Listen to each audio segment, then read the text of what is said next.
daming millennials, and I'm sure millennials will definitely look forward to stand for truth. And at this point, we're opening the floor to questions from our friends from the media, starting with Tita Nitz Morales.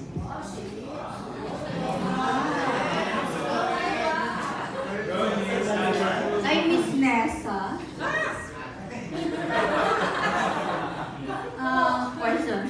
How brave is stand for truth in reporting news?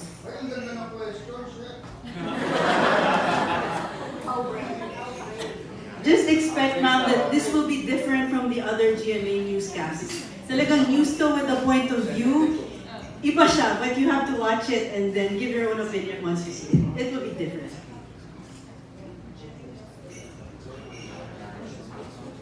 Alright, thank you Tita Nitz. Next naman po si Tito June Nardo. Paano pinili yung mga bago yung reporters? Paano pinili? May audition ba yan? Audition kaya namin yan. Tanong ko, what is news for you? Sobrang mahaba pong process yung dinaanan nila. Several stages ito. Una, nagpadala sila ng videos. And these came from all over the country, ano? Tapos inaral namin yung videos, nag-shortlist kami. Then they all came here to GMA, except for the ones who were far away at the time. Na in-interview naman namin via Skype, but then yung iba in-interview talaga namin in person, and it took some time. We really asked probing questions. We looked at their past work. And then, we had another week where pinadala silang lahat sa GMA para mag-training. Napanood nyo naman yung training. At hindi pa sila yung final noon. So yung mga lumabas na pinakamagaling during the training, yan yung final 10 natin na nakaharap po sa inyo today. So we're very proud that they made it this far kasi bawat isa sa kanila magagaling talaga. In addition po, ma'am, dun sa question nyo kanina, what will make it different? This is the newscast that has live analysis. That's why we have Richard there. We will have data-driven segments. So, hindi po siya yung normal na ito yung sinabi ng presidente, ito yung sinabi ng kalaban. Talagang may analysis siya, mas malalim. And then we have a daily music segment. So, parang the biggest bands in the country, we're starting with Ben and Ben. We just shot 4 of Spades. Mapapanood po sila na tumutugtog and they'll have their hit songs on Stanford. Ano ba? News variety musical show. Ano ba? Hindi, tanong ko lang kung sino gusto sumagot mo sa ano. Sino kaya sa inyo susunod kay Atom Araullo na broadcast journalist tapos nag-artista? Meron ba kayong balak mag-artista? Meron ba sa inyo? Ang katapang, anong katapang kagaya ni Ato?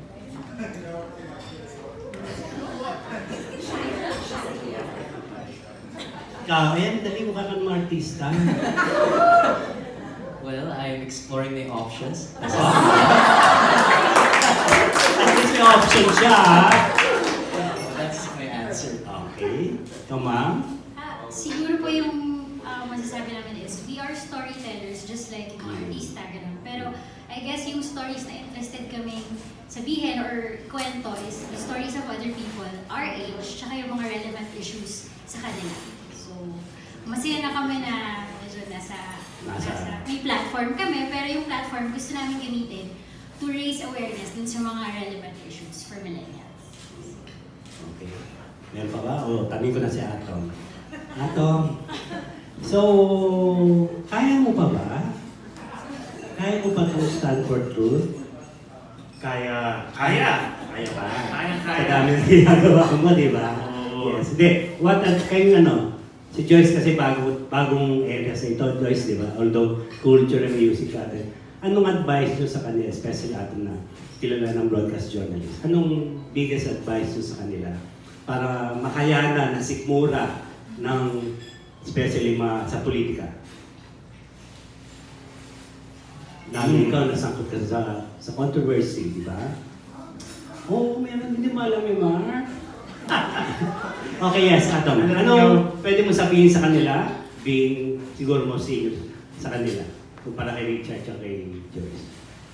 Well, in the field of news and public affairs, asset talaga yung experience. And there's no way to gain experience except doing the work. So that is my only advantage in terms of being here for over a decade. Kumbaga, marami ng mga naranasan, marami ng mga stories na nagawa. So, may mga okay, may mga hindi okay, and in that process you learn. But I just want to emphasize that in this line of work, there's no such thing as seniority. Parang we are all on equal footing when we produce stories. And in many ways, the point of view of younger reporters, younger millennials, are even more interesting and sometimes more valid than people who have been around for a long time. Kasi yung mga matatagal na, ang disadvantage namin parang nasasanay kami sa mga the old way of doing things. Siyempre, lagi namin sinusubukan lagpasan yon at maging bago at mag-evolve doon sa aming trabaho. Pero ang advantage ng mga mas bata, hindi sila encumbered by those old views and those old ways. So they have this courage to shake things up and turn things upside down. And even perhaps working with these very capable, talented young reporters, honestly, we have a lot to learn from them. Nanonood ako ngayon ng mga stories na ginagawa kahit ng mga student journalists, and I'm just blown away. They're so good at what they do. Parang kung i-compare ko yung mga ginawa namin dati nung college kami, tapos yung ginagawa ng mga campus journalists ngayon, parang wow. Parang ang galing. Sobrang galing. So, in the same way, working with these young journalists is really an opportunity for all of us to kind of see things a different way and also learn from them. Thank you, Atom. Tanong ko lang si Prof. Prof. Richard. So, this is new for you. Kasi dati pag guest ka lang, ito ngayon talagang meron ka ng daily. Daily to, di ba? Sa digital. How do you feel now, Prof? Atom was saying that this is a matter of experience, no? Karanasan. Para sa akin, yung entry ko dito medyo sa public affairs was kind of baptism of fire, no? Nung 2016 election. So, my learning curve has been very, very steep. Pero ang actually ang gagawin ko naman dito is more or less expansion ng yung ginagawa ko over the past 3 years, which is, provide an analysis based on facts and make facts interesting again, right? Kasi mukhang maraming tao hindi masyado interesado sa facts, mas interesado sila sa fake news, alternative universe in that matter. So, yan ang gagawin namin dito. No? It's essentially a continuation of what I've been doing. Ang iba lang is mas demanding ito kasi every day we have to do research, background research. Well, my expertise are really South China Sea or populism, certain things I've written on, but I'm not an expert on everything.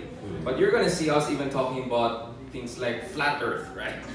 So, thankfully, meron akong sobrang big, good team, no, that I've been working on with them. So, kumbaga, it's explainers. That's what we're gonna do here, right?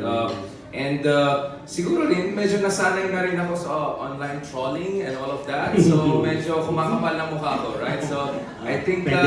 Pwede na. I think pwede na. Pasok na. Medyo zen lang konti. Yeah. Thank you very much. Okay. May analysis mo sa latest pronouncement ni President Duterte na sa mga critics niya na pag hindi tumigil, sususpend yung privilege of the writ of habeas versus yung revolutionary government.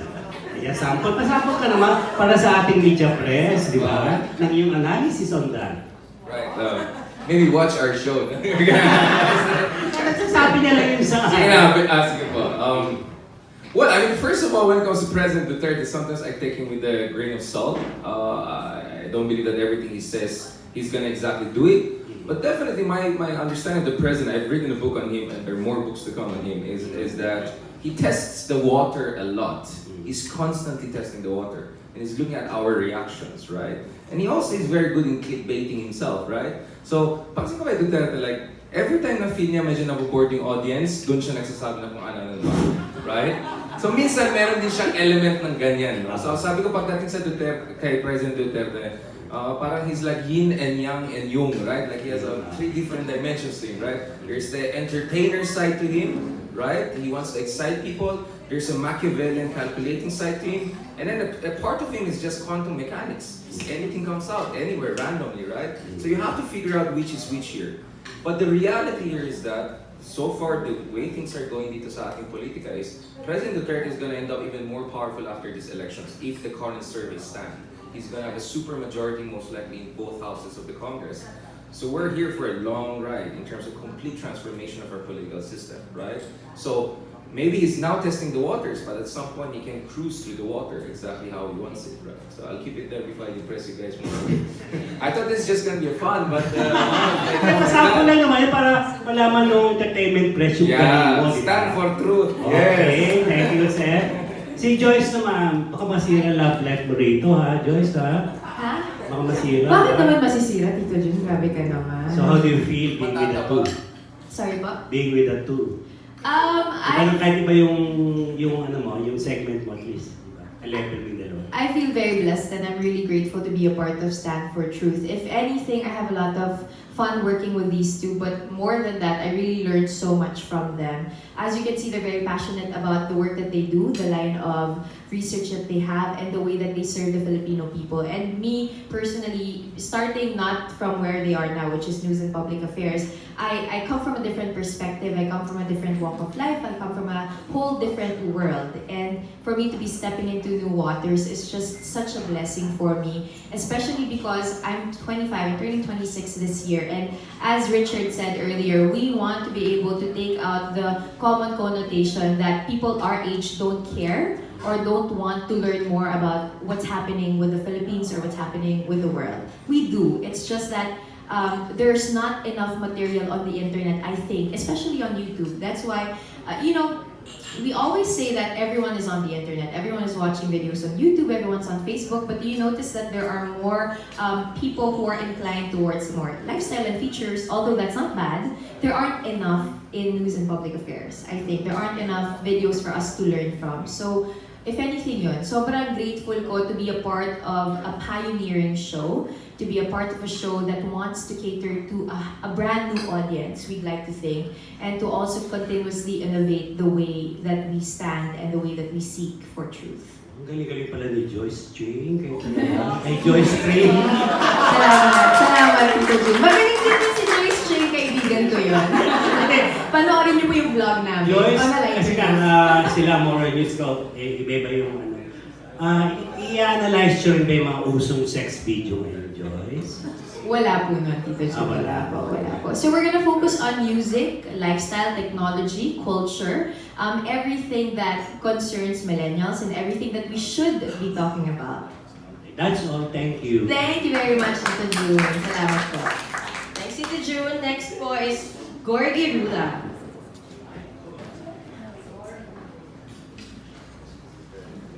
Briefly lang kay Atom, no? Atom, paano nyo nabuo itong project? Dito po. Itong magandang to. Itong magandang to. Paano nyo nabuo yung project at saka itong project na to at paano yung anong gusto nyo i-set na journalistic standards dito? Considering that this is an online show, so hindi siya dadaan sa MTRCB, mga ganyan. So, Oh, Thank you. Good suggestion. thank you. Let me try to break down that question into smaller parts. First, what is the expectation, I suppose? first, paano yung talaga nabuo itong project mo? Paano na buo? The details, maybe we can ask Ma'am Nessa, pero as far as I know, Okay. of course, GMA News and Public Affairs is always looking for something new, always innovating, producing shows that explore different modes of storytelling. And we feel that the digital landscape is ripe for this kind of innovation, at least in the Philippines, that we want to do something new to kind of react, or not just react, but to anticipate the changing habits of young people and also people, how they consume media. It's not necessarily through television exclusively nowadays. In fact, we can ask our young reporters, di ko alam, nanonood pa kayo ng TV? Nanonood ng sahaya yung mga yan. A lot of young people, I find, don't watch television anymore. Netflix or maybe YouTube, looking for the content that they want. They search for it or it comes out in their feed and their algorithm.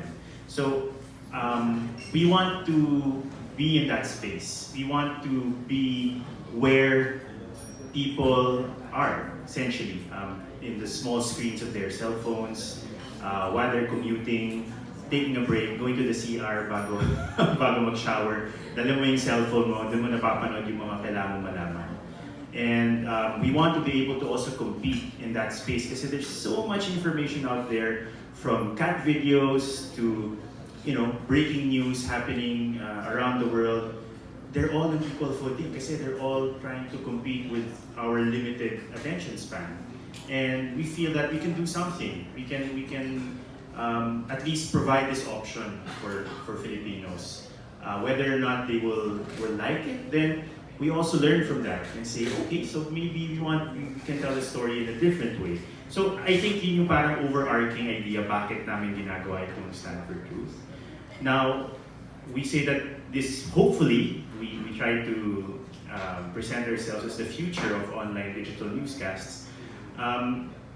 For me, hindi naman namin sinusubukan palitan kung ano yung nandiyan na sa television, ano yung nandiyan na sa internet, kundi maghanap ng something new that will complement our existing newscasts and the menu of the different things that the GMA News and Public Affairs produces.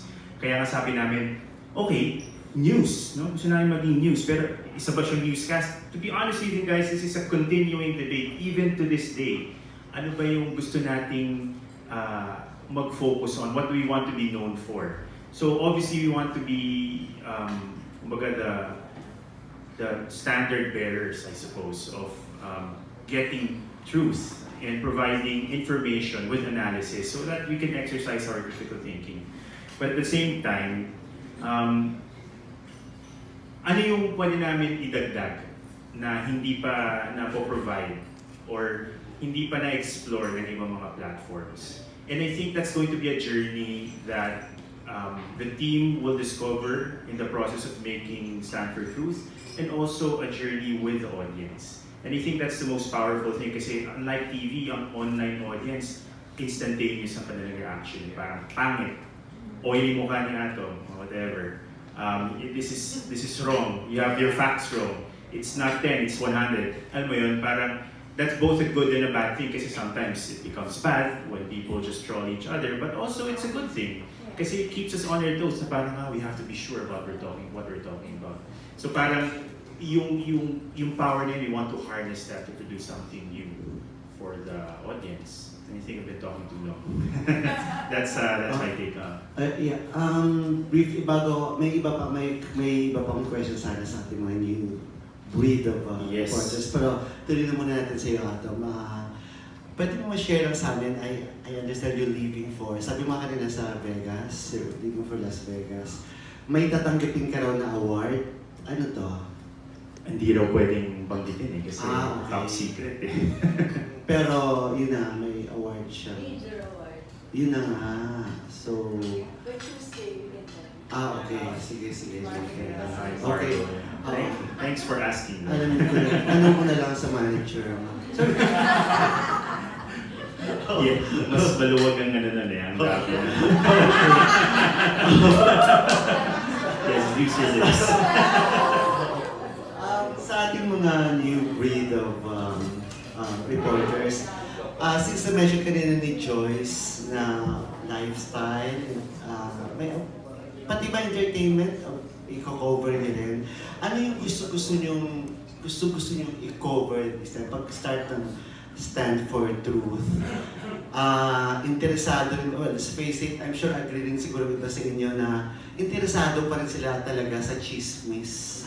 Sa mas iba pang mga kwento. Sinasabi niyo nga, unlimited to ang Stand for Truth. So, gusto niyo rin bang alamin ang love life ni Joyce Green? Sino ba si Richard? Na pag magsalita siya, parang gwapo-gwapo niya. So, gusto niyo ba malaman yung love life niya? Mga ganun ba o uriratin din niya? Yung mga ganyan? Well, sir, hi, sir. Ako po, I'm Gerald. I'll stand up for truth. I came from the blogging scene. I'm a pop culture blogger, so I cover movie premieres. Pero before that, I've also covered serious stuff like Maguindanao Massacre and other hard news. So, pero ito po kasi, mas nakikita po natin na kung magko-cover man tayo ng entertainment, malaman po siya kakaiba at hindi na po yung uri po ng pagbabalita na masasabi po natin na medyo personality based. So, mas malaman po kung In-depth siya. kung tukol po ito sa film industry po natin kasi ako po namulat din po ako dun sa mga challenges po ng mga big players, yung movie industry natin when it comes to film distributors, how a local film should earn or market, marami po tayong debate sa mga. Pero definitely, nag-react si Kuya Lar. Ay, hindi ko na. Hindi ko pa sa pag-report ni Kuya Lar. Yeah, so, yun po yung aim natin na maiba po yung Stanford Booth when it comes to content. Kasi kung pareho lang po yung ilalabas po natin balita, bakit pa po tayo nagkaroon ng news kasi? Salamat po. Good luck. Good luck. Yes. Sino pa? Sino pang pwede? Yes. Pwede namin i-pick up. Wala kami nakitang bago. At baka may pick up na tayo. Medyo may bago. Pero kung pa rin bago, dati pa rin. Sino pa? How about sa lifestyle? Kung sino pa? Or politics? Okay. Hi sir. So my name is Shai and I started out as a lifestyle blogger and vlogger talaga. So even the audition video that I submitted, medyo ano siya, the topic was yung mga ITAS, pero yung pagiging ano nila, nag-aaral sila ng football para makakuha ng scholarship in college. So medyo sports lifestyle but at the same time may community. So feeling ko po kung magle-lifestyle kami, mga reporters, lifestyle, yes, enjoyable, yes, pero may, yun nga po, sabi ni Gerard, may lalim. So, we'll try to look for like mga compelling stories within fashion, within music, within relationships. Hindi naman po kami iiwas doon kasi relevant naman talaga sa mga bata yun. Yun lang, gusto lang namin na mas marami pa kaming mabigay or ma-import. Para pag nanood sila, kahit short lang yung newscast namin, may mapupulot silang takeaways. Yeah. Okay. Sa music, sino? Si Joyce. Sa politics, meron din. Okay. So, more, medyo light lang sa inyo. Okay, thank you. Hey, Richard,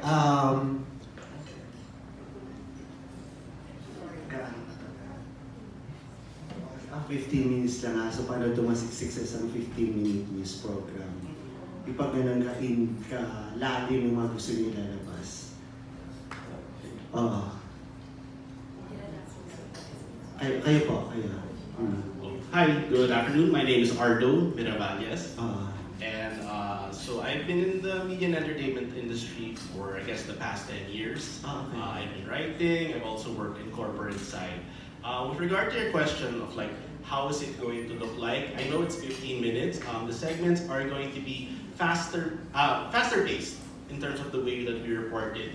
The idea behind it is not to flood the audience with so much information, but to pace it in the way that millennials are consuming information and content right now. As Atom said earlier, we're in the competition not just for eyeballs but for attention as well. When you look at it, ang kalaban talaga namin dito is tulog ng mga audience namin. Gusto namin talaga makapture namin yung parang anytime na they want news or they want features and that they want it from a platform na readily accessible, then this is what they're going to look for. So ang segments niya talagang, again, all of us believe na kailangan malalim. Hindi masyadong fluff. Siksik. Talagang makikita nyo mabilis ang pag-ulat or mabilis yung storytelling. But at the same time, hindi siya nakakalunod at saka hindi siya nakaka-overwhelm. Alam naman namin yung target merkado namin na mas bata, gusto nila maraming nakikita. We see that through all the trends na it's not going to be I would call it a monolithic or dinosaur pace like of storytelling. And you're gonna see that the pace is going to be very, very nice and the pace is going to be something that's very attractive for the audience. I hope I answered your question. Yeah, good luck ulit. Yes, thank you for wishing us luck again. Medyo, well, stand for truth, once and for all. Richard, medyo na-curious na kasi ang ilan sa amin sa mga netizens na recently, parang, I hope you don't mind, mabuting sagutin mo rin, you were bashed dun sa isang event. Medyo vague lang yung buong kwento. Pwede mo pwede mo lang maparating sa amin? Hindi na yata tuloy yung event na yon, pero mukhang na tinira ka ng gusto. Ano to? The question is vague also. Yung debate na... Is our policy the person that should not be named? The kind of like that? Well, the thing is this, just to cut the short story, I've written a lot of clarifications, right? So, I come down from Pulag for my birthday, and Baguio is my town, right? So I open the news and the next thing I see is there's not going to be a senatorial debate between the two major camps, right? And I was extremely frustrated because I feel this is the most important elections we're going to have in generations. Not only in terms of the number of people who will participate in this, which is going to breach the 50 million kind of number, but it's also in terms of implications that these elections will have for Philippine political system. Not to mention thousands of people dead, among other things, right? And yet, we cannot even have a decent debate among people who want to be our senators, for heaven's sake, right? People are going to be the guardians of our Republican Constitution. So in that moment of exasperation, I just went live on Facebook and said, you know what, you guys were asking for a debate with me for 3 years, you have been trolling me, let's have this, right? And then the other side seems to be very excited, right? So that's it, we move forward. Now, sorry, is it true na may fee? There's a fee doon sa... Right. So, we're still finalizing things. There's not even a formal kind of poster yet, we even debated on that. Any fee that will be raised from the tickets will actually go straight to people of Marawi, and we're going to have a very transparent auditing here. We're not doing this for money or anything like that. We don't need this. Actually, the original plan was doing in Davao, in a university, but we had certain issues with logistics. We really love to do that, so we just suggested, because this is it, my bigger plan, maybe I'm just already ruining it, is to create some sort of our model is Politicon in the United States, whereby we bring thinkers and media personalities from complete different sides of the political spectrum, right? And let them go ahead so that people can understand what is at stake, right? And which view is more substantive and much more appealing and appropriate for our country. Parang feeling ko dito sa Pilipinas, wala tayong counterpart na ganito. Everyone is in their own silos, nagrarant, nag-aaway, etc. And I feel that if there's no conversation between different sides, this polarization is just going to reach a carcinogenic level, right? This is the fear I have in terms of our discourse, right? So I felt it's time for someone to come and bring different sides together. My problem, and this was my probably tactical mistake, was I wanted to also make it clear that this is not like side A versus side B, that actually I'm coming in here as a thinker, right? As someone who wants to bring facts, not someone who's going to bring some partisan agenda versus another partisan agenda. And in the process, I think, Marshall McLuhan said that the medium is the message. My mistake is I went on Twitter, and within very few characters, I started being more of an influencer rather than a thinker, right? And I think that's where I pissed off a lot of people from the other side, right? From supposedly the good side. I think they were very much disappointed with me. So I spent 2 weeks being bashed on Facebook by one side, and 1 week being bashed by the other side on Twitter, right? But I said, Margaret Thatcher said, if you're gonna stand in the middle of the strip, you're gonna be hit by both sides. But if that's gonna be the kind of pendulum and springboard to create the kind of national conversation we want to have, then so be it. So this event is not really about me or the other person or anything like that. This is about breaking this barrier of complete absence of proper public square in this country where people from different sides can come together and hash it out. And this is going to be live streamed to millions of Filipinos who are non-partisan. I define politics as a struggle between one organized minority against another organized minority for the acquiescence of the silent majority. The silent majority wants to hear a proper discussion and debate, right? And this is what we want to provide them. I already had an 8-point clarification about what are our standards before this thing goes through. I have no contractual obligations. Unlike some of the rumors there, the other side doesn't have any dirt on me. There's nothing on me. If I'm going to do this, it's for the greater cause, right? And at any moment, I can just walk out and say adios if this does not follow my basic standards. So I have red lines here. Nothing is final yet. But understand, this has never been done in this country, but it's actually standard in all other different countries. So how can you have a democracy where you cannot even bring different people from different sides together? That's anomalous. That's crazy. It's even crazy that we're debating whether we have to have a debate, right? That's how medieval our politics is. And I'm extremely frustrated. But probably it takes crazy people like me to start this thing. I'm gonna get bashed by all sides. It's okay, but 5 years, 10 years down the road, if God willing I'm still around, I'm gonna look back and say, at least I broke certain barrier. And I'm sure there are people gonna be after me, are gonna learn from my mistakes, and are gonna do it better. But that's what pioneers do, right? We take all the punches, but we open the pathway for other people. Thank you. Thank you, Richard. But before we witness that debate, abangan muna natin ang Stand for Truth sa April 15. Di ba? Yes, by the way. Yes. Thank you, Gorgie, for your questions. Ang susunod na magtatanong ay si Nikki Wow. Well, Ate Mazo already pretty much answered the question, but the question is actually for Richard. You've mentioned earlier that Stand for Truth will revolutionize the way the news is presented. So I'd like to hear your thoughts. Now, how will this change or shape the way the audience consume news and information?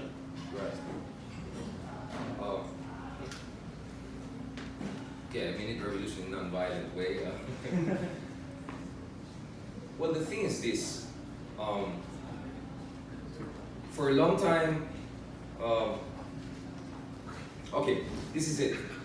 One of the other things we're doing, I and Atom and Joyce, is we're looking at the best practices around the world, right? How other people do data analytics, how do they cover the latest issues in ways that is appealing to the media majority, right? But the reality is that the politics in other countries is also very different from our case. And the other thing with GMA News is that GMA is extremely non-partisan, and neutrality and objectivity is really sacrosanct for this institution. So we cannot do some of the things that they do in the US, for instance, like, I don't know, on certain daily shows and etc., when it's clearly anti-administration, right? They're extremely witty, they make politics interesting and cool, but it's really partisan. We cannot do that. So that gives us a certain new challenge, right? So we can get certain methods, but we have to really modify it to how we do it in this country. The other thing also is, you know, what we're seeing is this kind of intermeshing of entertainment and also politics. I'll name names like Mocha Uson, Ethel Buba. I mean, these are persons who are essentially, right, now dominating political discourse, right, with their wit. And I feel it's all due respect to these people, they're doing a fantastic job, of, at least with Ethel Buba, at least I would say that. I'm not sure about the other one, but Stand for Truth.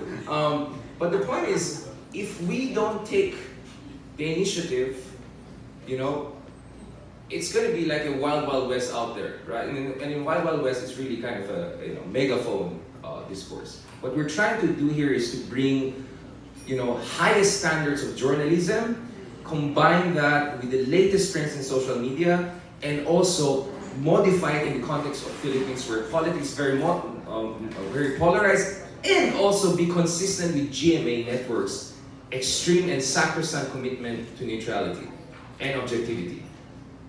It's really hard, right? So, to be honest, our plan is, at least once a week, we're gonna come together and it's like, where did we go wrong, where did we go right? Because the challenge also here is that we need to reach a certain threshold, right, of audience, right? That's why we need your help. We cannot do this on our own. This has never been done again. As you can see, I'm doing all these crazy things at the same time, right? But we need your help too, because as I said, if we in the more or less mainstream standardized media don't do it, someone else is gonna do it. And the way I'm seeing it, that's not good, because the way someone else's are doing it, it doesn't meet the basic standards of objectivity, among other things. I'm not even gonna talk about dissent and everything like that, right? So we need your help, and we're really gonna constantly fine-tune it, and look at best practices from around the world. I'm really glad because this is a wide spectrum team. Everyone brings their own talents to the table. That's why I'm a little bit more confident about this thing, right? But I know on my part, I really have to take the analytics to the next level. So pressure talaga. But so I'm ready for the bashing and all of that, but we're gonna do it, right? Okay. So you're gonna say something like a chat daily version, right? Or something like that. Let's go. Or good luck for equally as excited as you guys. I would like to ask though, will the online show be shown on TV as well? Will there be a version for so it's only strictly on YouTube? Oh no, it will. Will there be a version on GMA? We're gonna share it. It's gonna live stream first on both Facebook, GMA News Facebook, and GMA Public Affairs YouTube. It will be on GMA News Online. It will be on all our platforms, all our social media platforms as well. So this is like the digital show, but it's multi-platform digital. Right. Thank you. Thanks, Nikki. Next po is Tito Mario. Tito Mario Bautista.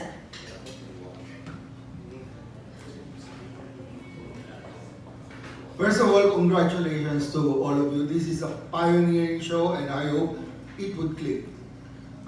Richard, someone is asking over here, where does Hey Diane come from? Do you come from Game of Thrones? I'm not the lifestyle guy here. My dad comes from the Caspian region. So the Kardashians, does it sound familiar? So the Youngs are usually from that area. But I was born and raised in Baguio. And proud Ilocano. I'll just put it there. Okay. And Joyce, since you're standing for the truth now, what's the real score between you and Wancho? Dahil po kayo ng unang hirit. You're not standing for the truth. Okay, I would like to ask the 10 people involved, since you represent the millennial crowd, please tell us something more about yourself. What province do you represent? And as a millennial, what do you think can be your best contribution for the benefit of our country? Good afternoon po. I'm Bea Docyogen from the Cordillera. What's your name? Bea Docyogen po. I'm from the Cordillera Administrative Region. So, igurot po ako. And as a millennial po siguro, dahil taga doon nga po ako, and igurot po ako, pwede ko pong gamitin itong opportunity na meron ako para ma-share din sa amin na mga nasa bundok na hindi po gaano naabot ng civilization or kung minsan hindi po kami talaga, wala po kaming access sa television since may mga problem po sa mga signals. And maybe we can use this, I can use this opportunity to show them that reachable pa rin po ang news through Facebook or anything po na pwedeng maipakita. And to show them na being a Igorot po, hindi po ibig sabihin nun is wala kang mararating, especially pagdating sa ganitong kataas na opportunity po na binibigay sa akin. So, generally,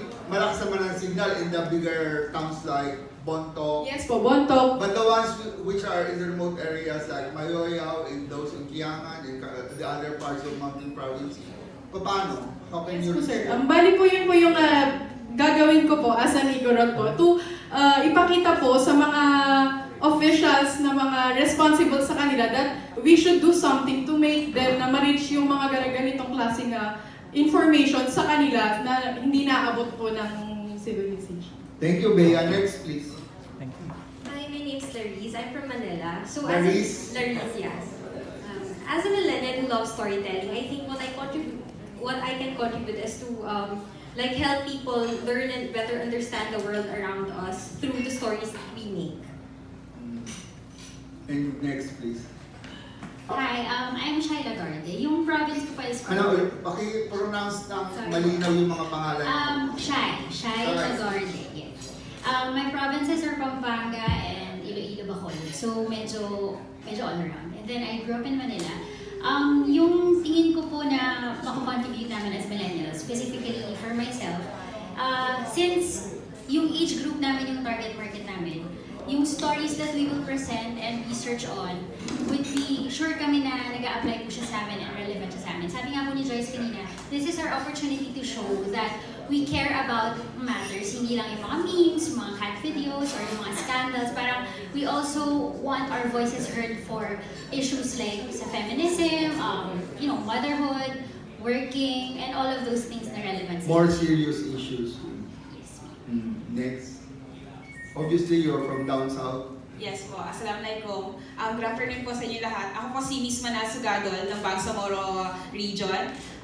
One of my reasons bakit po, kumbaga, pinili ko po at kumbaga, one step forward po ako to be part of the mainstream media is because I want to unfold the misinformation or misunderstanding sa amin mga taga-southern part of the Philippines. Especially now, we already have the support of the government and at the same time, kumbaga, nagkaroon na po kasi kami ng transition into kung ano yung mga previous na mga misunderstanding. And kumbaga, yung government mismo is binigyan kami ng opportunity to be heard. And thank you for the Stanford Group kasi kumbaga they are giving us the chance na may bigay in a mainstream platform yung story na meron kami. Kasi marami po kami pwedeng inshallah na may offer the story. Where are you from exactly? I'm from Cotabato City po, sir. But, Where did you go to college there? Sir? Saan ka nag-aaral? Yes, sir. Sa Mindanao State University, Marawi City po. So you were there when the war erupted? Hindi na po, sir. Okay. Thank you. Next. Thank you, sir. Good afternoon po. I'm Edward Farawan. I'm a grade 11 senior high school student. I'm 17 years old and I joined this program because I want to show everyone that the youth can be part of the change. Our youth can be catalysts of change and I want to show that to people. And that's what really inspired me to join this program. Where are you taking up your last year in high school? My last year of high school, I came from Quezon Province and I studied in Quezon National High School po. Okay. Kababayan mo si Eugene. Next, please. Thank you. Being a bisexual, I want to dig into like LGBT issues and these stigmatized some issues surrounding the community. What's your name again? Gerald Dewey, with a J. That's all. So you'll zero in on LGBT issues? If I would, but I'm a moderate person, I think I'll be covering different Where are you from? I'm from Makati. You grew up there? Yes, sir. Okay. Next, please. Thank you. Hello everyone, I'm Darwin Quirino and I'm from the world's best island province, the province of Palawan. I didn't know their accent there is like yours. I have different accents for English and Filipino. So you're gonna hear a different sound. But more than that, growing up in this very wonderful province. Which part? The Coron part or the El Nido part? Puerto Princesa City. Puerto Princesa, okay. So growing up in that place, in the first 15 years of my life, I discovered that I've been enjoying the best, but I can be more adventurous. So getting the best and at the same time getting more adventurous are the two traits I got from this province. So I'm very glad to be part of this very wonderful team of young reporters for this very pioneering, innovative and... So where did you go after 15 years that you spent in Palawan? I studied here in Manila. Well, currently I study. I currently pursue my second graduate studies after dropping out from another school. Although I finished my university education here in Manila, right now I'm taking up my second graduate studies program in PUP, which is Master in Communication degree program, because I wanted to be a broadcast journalist, and I'm very passionate about it, and that's how it explains why passion has kept me going. Thank you. Next, please. So Darwin is a bit, following Darwin is a tough act to follow, but I will try my best. Okay? Magandang hapon po muli sa inyo lahat. My name is Araullo Miravalles. Ang tatay ko po ay tubong Silay City, Negros Occidental. At ang nanay ko po ay tubong Cuenca, Batangas. Kaya ako po ay malumanay, pero matapang. Okay. I'm the CPA in the group, so I will make sure that one, our news reports are accurate, and second, that our news reports count. As for, as for representing the millennials, I just want to reiterate what I've always stated, even in my introductory, I guess, spiel, which is I see this platform as very important to re-educate Filipino viewers. People would actually debate, like, what do you mean by re-educate when the Philippines has a very high literacy rate? And I contend that yes, the Filipinos have a very high literacy rate historically. However, Filipinos are also very susceptible to two things. First, they're very susceptible to fake news. And second, they're susceptible to this notion of intellectual or smart shaming. So I'm taking this position wherein when we try to report, again, truth and facts, that will bring it to a level that people will understand and people will appreciate that knowledge sharing is very important for everybody and that everybody will be, again, empowered and re-educated. Because I don't think the smart idea is to dumb things down. I think the very important purpose of this program is to elevate people's minds and make everybody smarter. Well, I hope your audience will be susceptible to all your inputs. Thank you. Next. Thank you very much also. Hello, Assalamualaikum warahmatullahi wabarakatuh to our host, to everyone. I'm with Manal in the Bangsamoro homeland, and for us, Asmari Labaw po. Asmari Labaw. Yes, I'm from specifically in Marawi City, so this is a new for us, a new challenges for us to represent our place, especially in the southern part of the Philippines, especially in the Bangsamoro. So for us, it's a new development, it's a new hope to the Bangsamoro to share positive stories of the Bangsamoro for us to move forward in the looking forward for the stand for truth in the entire Philippines. Thank you so much. Thank you. Last but not the least. Magandang araw po mga kapuso. Ako po si Anthony Esguerra. Ako po ay isang purong Tagalog. Ako po ay from the Rice Granary of the Philippines, the Nueva Ecija. At yung aking hometown ay yung onion basket of the Philippines naman, yung Bungabon. Maraming pong sibuyas sa amin. Magaban, ako po ay galing sa Nueva Ecija. Nag-aral po ako sa Cavite. And I consider myself a citizen of the world. I've traveled to all 10 Southeast Asian countries and I've just returned from Washington, D.C. where I designed a news literacy program para malabanan natin yung disinformation na sumasakop ngayon sa ating online platforms. Sobrang ganda ng program. I'm honored to be part of it because the name itself is a call to action, stand for truth. So because this is stand for truth, you can expect hard political stories from me and meron akong mga pa-investigative na ginagawa. Sobrang hirap lang at sobrang steep ng learning curve kasi galing ako sa isang platform na medyo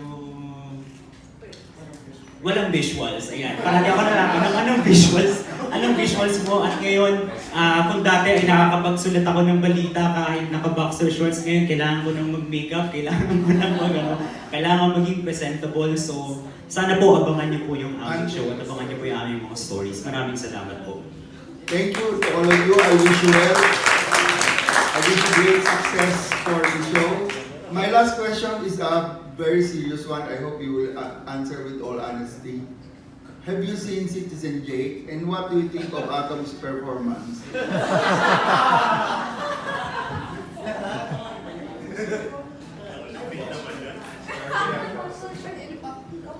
I watch it, pero mas juicy yung behind the scenes.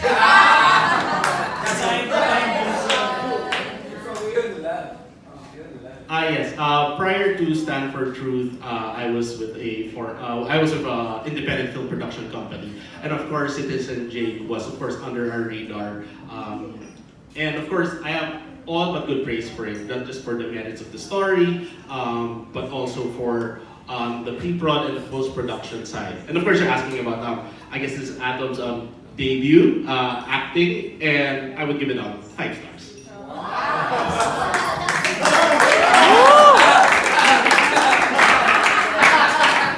Oh, and one last thing. One last thing. They just look so good. He and Max Collins really look good on film, and that's very, very important as a viewer.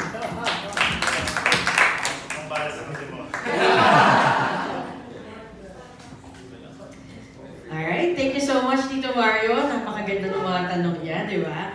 And to wrap up our Q&A portion, last question will come from Lester Ramos. Okay, sa mga reporters natin, ano yung mga magiging tools and medium nyo na gagamitin in terms of reporting and doing reports just like Atom? So, ganun din ba? So, lahat kayo, okay. So, paano nyo siya gagawin? And add ko na rin lang, yung title ng program is Stand for Truth is very powerful. You as young ones, paano yung paninindigan nyo? Kasi it requires dignity, good decision making, diba? So, bilang mga kabataan na nagpapalagano ng ganitong klase ng reports, paano nyo paninindigan yung Stand for Truth? Ako na po siguro yung size 1 kasi ako may hawak nito. So ito po yung aming kit, ito po yung aming tool na gagamitin to capture our stories daily. We have a Samsung phone here na sobrang ganda ng camera. Meron po kaming microphone na sensitive enough. And meron po kaming ilaw, yan, na nakamount po siya sa isang parang selfie stick. So with this, ito po yung aming tinatawag na Mojo Kit o Mobile Journalism Kit na nagiging trend na po around the world. Kung dati kailangan malalaking camera kagaya po nun, ngayon, ito na lang. So medyo wag po kayong masashock.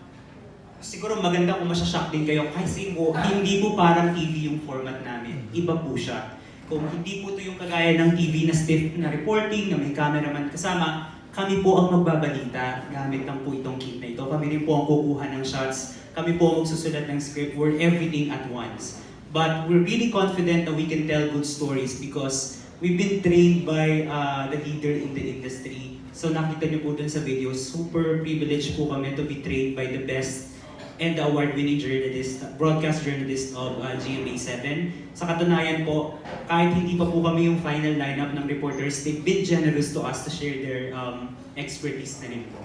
So sana nasagot ko yung question po ninyo. At yung sagot nyo po na dapat maging katotohanan din po, pati sa visuals, pati dun sa aming mga kinukuhanan. So, sobrang grabe po yung pinagdaanan namin ng ethics training from our Vice President for Professional Development, Mr. Howie Severino. And you can expect nothing but truthful reports from us. Thank you. Thank you so much. And so basically that wraps up our Q&A portion.